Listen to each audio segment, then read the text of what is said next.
Hey guys, at BB Matson here. Let's do it. There it is.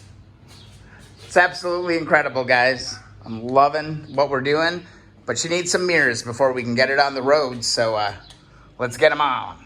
All right, your mirrors basically come with a left and a right mirror, and you've got a little adjuster on the bottom, okay? So what I suggest you do is you give yourself some slack, grab the right one.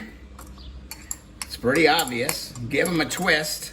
Hold this out until you kind of get bottomed out into here.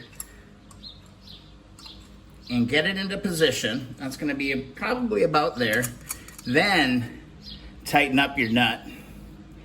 And it is a 14 millimeter that you're going to want to tighten up. And that is the way to do that.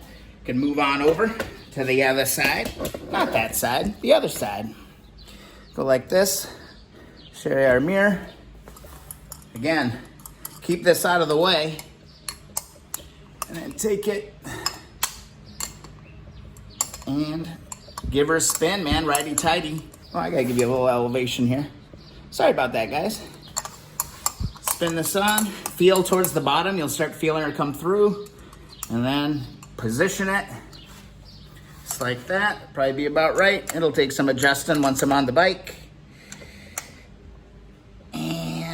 Give her a wrench, just like that. There you go. We got ourselves some mirrors. It doesn't get much easier than that. We've got mirrors on the 1972 CL350, guys. Whew. What a day. If you guys enjoyed the videos, please subscribe. Also, thumbs up those videos that you enjoy. Check out the description if you'd like to support the channel and keep the projects rolling. She's beautiful. She's beautiful. Finish line is in sight, guys. We'll see you in the next video.